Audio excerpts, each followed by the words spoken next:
ছোটবেলায় শুনেছি আমার পেরেন্টসের কাছে যে কপাল যদি খারাপ হয় মুড়ি খেলেও নাকি ভুঁড়ি হয়। আজকের এই ভিডিওতে আমি প্রথমে বলবো মুড়ি কেন খাবো, আর দ্বিতীয় কথা ডায়াবেটিক্স পেশেন্টরা মুড়ি কেন খাবে না, আদৌ কি তারা খেতে পারবে না। দেখুন, মুড়ি আপনি সত্যজিৎ রায়ের সিনেমা বলুন বা অঞ্জন চৌধুরী, যে কোনো বাংলা সিনেমা দেখবেন মুড়ি আছে, বাতাসা আছে, গুড় আছে। মুড়ি বহুল প্রচলিত, বিশেষ করে বাঙালিদের কাছে। এক একটা দেশে এক এক রকম নাম এবং এক এক রকমভাবে খাওয়া হয়। মুড়ি কেন খাবো, তার কারণ হচ্ছে মুড়ি সহজলভ্য এবং দামটাও খুব কম। আর একটা স্ন্যাক্স হিসেবে ইউজ করা হয় মুড়ি, তার সাথে চানাচুর বা বাদাম বা চপ। সহজলভ্য এবং দাম কম। আর মুড়িটা কি? মুড়িটা অ্যাকচুয়ালি টোটাল কার্বোহাইড্রেট।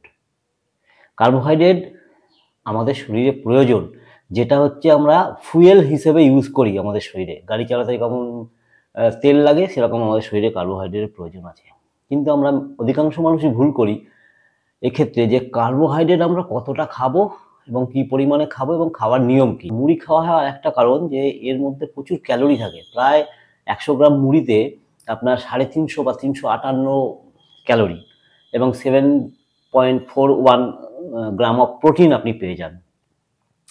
ক্যালোরি মানে আমাদের বেঁচে থাকার রসদ। এবং গ্রামগঞ্জের মানুষরা যখন আগেকার দিনে খুব বেশি হেলথ কনসাস ছিল না, তো তারা কি করতো, ক্যালোরি তো দরকার বেঁচে থাকতে গেলে, মুড়িটা খেত। কিন্তু বর্তমান সমাজে আমরা আমাদের নিজেদেরই শরীরটাকে এমনভাবে আমরা কাবু করে ফেলেছি, লাইফস্টাইল ডিজিজ, কিচ্ছু বুঝি না, খেয়েই যাই। কোন খাবার আমার শরীরে গিয়ে কতটা ক্ষতি করছে বা কোন খাবার আমার শরীরে গিয়ে আমার উপকার করছে সেটা না বুঝে আমরা খেয়ে ফেলি। বলা হয়ে থাকে যে মডার্ন সায়েন্স অনেক উন্নত, মানুষের গড় আয়ু অনেক বেড়ে গেছে। অবশ্যই আগে প্রসূতিকালীন অনেক মায়ের বা বাচ্চার মৃত্যু হতো, এখন সেটা হয় না, সায়েন্স উন্নত। কিন্তু ওই যে উন্নত সায়েন্সের সাথে সাথে আমরা যে অবনমন প্রক্রিয়া চালু রেখেছি, আমাদের অপরাধীকরণ করছি যে খাবারগুলো, সেই খাবারগুলো সম্বন্ধে আমরা সচেতন নই। তাই ওই মডার্ন সায়েন্সের যে সুফল সেটা আমরা পাচ্ছি না। মডার্ন সায়েন্সের যদি সুফল সর্বক্ষেত্রেই হতো, তাহলে 25 বছর বয়সে কেউ ডায়াবেটিক্স রোগে ভুগতো? আচ্ছা, এবার আমি ডায়াবেটিক রোগীরা মুড়ি খাবেন না কেন বা খাবেন কেন, কিভাবে খাবেন সেটা পরে বলছি। তার আগে ছোট্টভাবে একটু ডায়াবেটিক রোগটা কি আমি একটু বলে নিই। আমার অনেক ভিডিও আছে আমার চ্যানেলে ডায়াবেটিক্স নিয়ে। দেখুন, আমরা যে খাবারটা খাই সেটা বেঁচে থাকার জন্য খাই। খাবারের মধ্যে দিয়ে আমরা শক্তি সঞ্চয় করি, যেটাকে বলা হয় ক্যালোরি বা আপনার সুগার বা আপনার এনার্জিটা সুগার রূপে কনভার্ট হয়, গ্লুকোজ, সুক্রোজ, ফুক্রোজ এগুলো। তো যেই মুহূর্তে আমরা খাবারটা খেলাম, আমাদের রক্তে গ্লুকোজ এনার্জি হিসেবে চলে এলো, ঠিক আছে।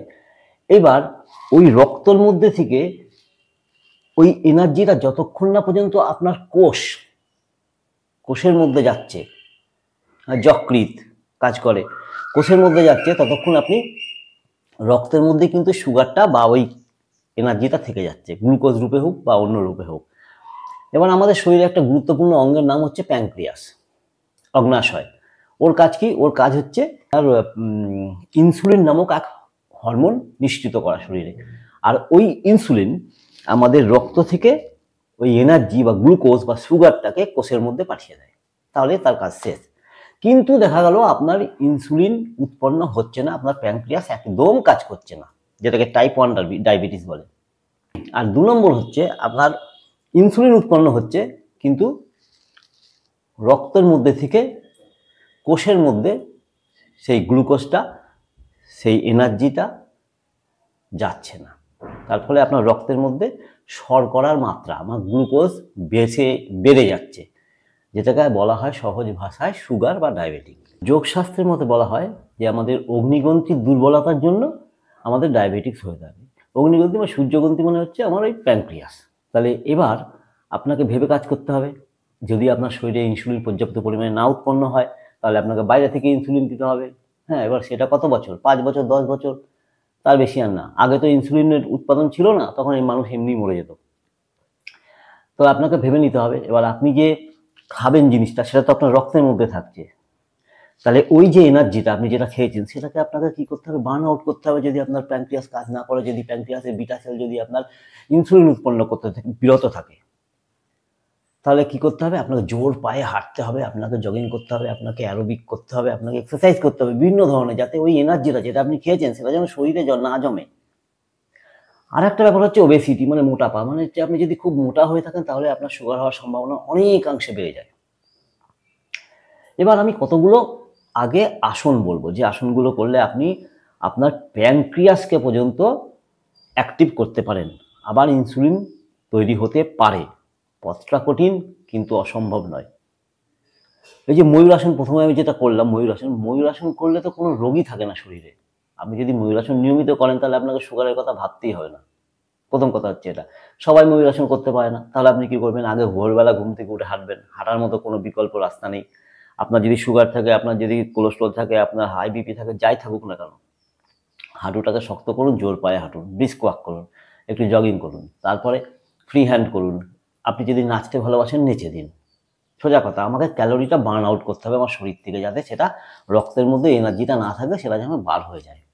এবার আমি কতগুলো আসন দেখাচ্ছি। তার আগে আমি বলে নিই যে এত জনপ্রিয় খাবার, এত সহজলভ্য খাবার, এই মুড়ি, যারা ডায়াবেটিক পেশেন্ট, যাদের বহুমূত্র রোগ আছে, তারা খেতে পারছে না। কত বেদনাদায়ক ব্যাপার। দেখুন, মুড়িতে কি হয়, মুড়িতে কার্বোহাইড্রেটটা ভরপুর থাকে, কার্বোহাইড্রেট। আর কি থাকে জানেন, সুগারে আপনাকে দুটো জিনিস খেয়াল রাখতে হবে। সুগারে কিন্তু খাদ্যাভ্যাসটা খুব জরুরি। গ্লাইসেমিক ইন্ডেক্স, এই কথাটা মাথায় রাখবেন, GI, glycemic index. Glycemic index কি? আমরা তো বিভিন্ন ধরনের খাবার খাই, প্রোটিন, ফ্যাট, কার্বোহাইড্রেট, মিনারেলস আমাদের শরীরে প্রয়োজন। যে খাবার আপনার শরীরের সুগার লেভেল বা গ্লুকোজ লেভেলটা হজম করে দেয়, তাড়াতাড়ি করে আপনার স্পাইক করে সুগার লেভেলটা, সেটা হচ্ছে glycemic index high rated food, যার মধ্যে মুড়ি হচ্ছে মারাত্মকভাবে জিআই বেশি। 100-এর মধ্যে 90 গ্লাইসেমিক ইন্ডেক্স মুড়ির। আপনি মুড়ি খেলে আপনার শরীর সাথে সাথে সেটা ডাইজেস্ট করবে এবং ক্যালোরি বা এনার্জি আপনার শরীরে বেশি করে ভরে দেবে। আপনার সুগার লেভেলটা স্পাইক করে যাবে, হঠাৎ করে সুগার বেড়ে যাবে। হঠাৎ করে সুগার বেড়ে গেলে কী হবে, আপনি যদি দীর্ঘদিন সুগার রোগে আক্রান্ত হন, তাহলে আপনার মাথা ঘুরবে, শরীর আনছান আনছান করবে, চোখে ঝাপসা দেখবেন, পড়ে যাবেন, স্ট্রোক হয়ে যাবে, অনেক কিছু হতে পারে। আপনাকে দেখতে হবে আপনার বাকি অঙ্গগুলো, শরীরে heart, kidney, liver, pancreas, gall bladder, ইন্টেস্টাইনগুলো কেমন আছে কি না আছে, সেগুলো ভেবে চিন্তা মানে কাজ করতে হবে। তাহলে মুড়িটা আপনার সুগার লেভেল ইনস্ট্যান্ট হাই করে দেয়। আর যদি লো গ্লাইসেমিক ইন্ডেক্স ফুড যদি আমি একটা কিছু বলি, সেটা হচ্ছে ওটস। 50 to 52 বা 55 এরকম, কোথায় 90 মুড়ি আর ওটস হচ্ছে 50। আপনি তাহলে ওটস খাবেন অবশ্যই। মুড়িটা কি একদম খাবেন না? অবশ্যই মুড়ি খাবেন। যদি আপনার মুড়ি খেতে ইচ্ছেই হয়, আপনি যদি মুড়ির প্রতি আসক্তি হন, তাহলে আপনি মুড়ির সাথে ছোলা, মানে প্রোটিন আপনাকে অ্যাড করতে হবে। মুড়ির সাথে ছোলা বা মুড়ির সাথে বাদাম বা সবজি, ডাল, এগুলো দিয়ে আপনি 2 চামচ 3 চামচ মুড়ি আপনি খেতে পারেন। কিন্তু আপনাকে আসন করতে হবে, দৌড়াতে হবে। কি আসন করবেন সেটা আগে বলি। আসন প্রচুর আছে, প্রচুর আছে। আমার যারা সাবস্ক্রাইবার, আমার চ্যানেলটা নিয়মিত যারা দেখেন, তারা নিশ্চয়ই জানেন যে আমি কত রকমের আসন আমি আজ পর্যন্ত আপনাদের দেখিয়েছি। 3টে থেকে 4টে আসন, সব আসন সবার পক্ষে সম্ভব না। যারা সুগার রোগী তারা এমনিতেই অসুবিধার মধ্যে রয়েছে। ভূ নমন আসন। আপনি প্রথমে প্রণাম করতে শিখুন মাটিকে। এই মাটিকে প্রণাম করতে শিখুন। মাটিকে যদি প্রণাম করতে শিখতে পারেন, আপনার জীবনে সুগার থাকবে না, কোলেস্ট্রল থাকবে না, প্রেশার থাকবে না, কিছু থাকবে না। তার জন্যই বলি যে আগে হাঁটুন, ঠিক আছে? মাঠে এরা ম্যাট পেতে 3-4 ঘন্টা থাকুন মাঠে, তবে আপনার শরীরটা সুস্থ থাকবে। ভূ নমন আসন। ভূ মানে ভূমি, নমন মানে নমস্কার। পুরো সোজা হয়ে বসবেন, একদম স্পাইনাল কর্ড সোজা রেখে বসবেন। বসে লম্বা শ্বাস নিয়ে হাতটা উপরে তুলবেন।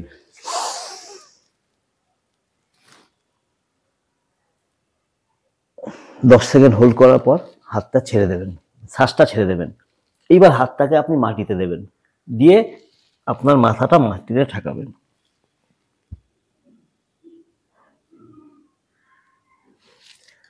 আপনার পক্ষে সম্ভব যদি হয়, আপনি যতটা সম্ভব আপনি পেছনের দিকে যাবেন।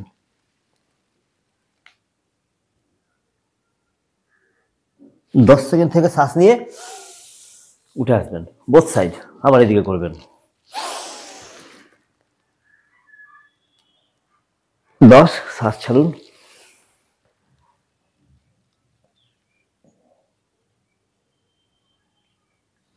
উঠে আসুন। নিয়ে নেবেন বা একটা যোগা ম্যাট নিয়ে নেবেন, আপনি ফ্লেক্সিবল না, তাহলে আপনার মাথাটা মাটিতে ঠেকছে না, একটা যোগা ব্লক নেবেন, নিয়ে এখানে ঠেকাবেন। তাতেও আপনার কাজ হবে, আপনার অ্যাবডোমিনাল অর্গানগুলো টুইস্ট হবে। বোঝাতে পারলাম? আচ্ছা, এরপরে আপনি কি করবেন? যোগা মুদ্রা আসন, তার সাথে আপনাকে কপালভাতি করতে হবে। কপালভাতি কিন্তু 100 রোগ একাই তাড়িয়ে দিতে পারে, নিয়মিত যদি আপনি করতে পারেন। পদ্মাসনে বসবেন, এটা পদ্মাসনে বসেই করতে হবে আপনাকে, আদারওয়াইজ এটা ঠিকঠাক হবে না। দেখুন, হাত দুটো পেছনে ইন্টারলক করবেন এরকমভাবে। এবার শ্বাস নেবেন লম্বা, কপালভাতি করতে করতে নিচে যাবেন।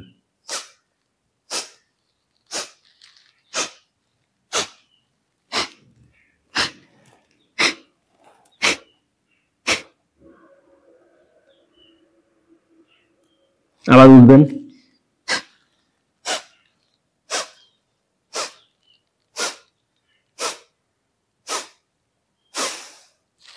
আপনি নিচে যেতে পারছেন না, মাথা ঠেকাতে পারছেন না, যোগা ব্লক নিন।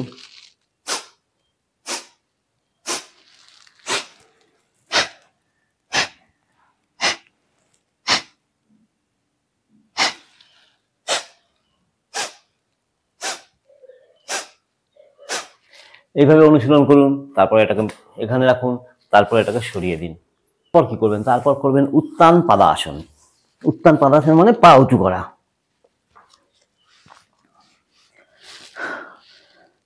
টান টান হয়ে লম্বা হয়ে শোবেন, হাত ইয়োর পাম ফেসিং ডাউন, 30 ডিগ্রিতে পা তুলবেন, 30 ডিগ্রি। এখন 20 কাউন্ট হোল্ড করবেন, 1 2 10 20।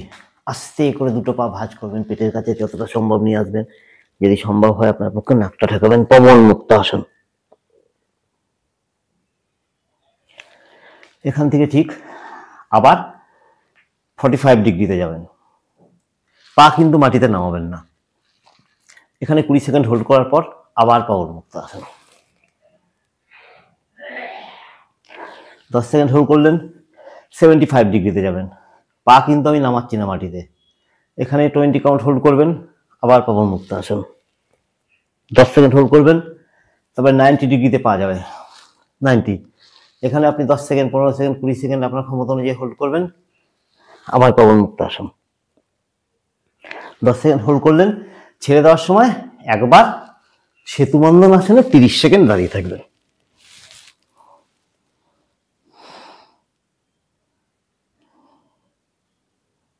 তিরিশ সেকেন্ড থাকার পর ছেড়ে দেবেন, পেটে শোবেন, ফেসিং ডগ। এক্ষেত্রে কনুই দুটো পুরো সোজা হয়ে যাবে, দৃষ্টি ওপরের দিকে থাকবে। 10 সেকেন্ড, 15 সেকেন্ড, 20 সেকেন্ড হোল্ড করার পর আপনি আস্তে আস্তে চাইল্ড পোজ বা বাল আসনে চলে আসবেন। সামান্য আসন কটা করুন, আর বেশি কিচ্ছু করতে হবে না। অনেক আছে, অনেক আসন আছে, করতে হবে না। সামান্য আসন কটা করুন, সকালবেলায় দৌড় মারুন, সকালবেলায় জোর পায়ে হাঁটুন, খাওয়া দাওয়ার অভ্যেসটা ত্যাগ করুন। আগে দেখে নিন কোন ফুডে গ্লাইসেমিক ইন্ডেক্স কম আছে, সেই খাবারগুলো খান। যেমন আমি একটা বললাম ওটস, যেমন শাকসবজি আপনাকে খেতে হবে, সামুদ্রিক মাছ খেতে পারলে ভালো হয়, ঠিক আছে? এইগুলো আপনার হচ্ছে গ্লাইসেমিক ইন্ডেক্স খুব কম, 50-এর মধ্যে থাকবে, এরকম ফুড আপনি বেছে নেবেন। ফল খাওয়া যেতে পারে, ঠিক আছে? আপনি তো জানেন সুগার মানে মিষ্টি জিনিস খাওয়া যাবে না। কলা খাবেন না, সোজা হিসাব। সবেদা খাবেন না, সোজা হিসাব।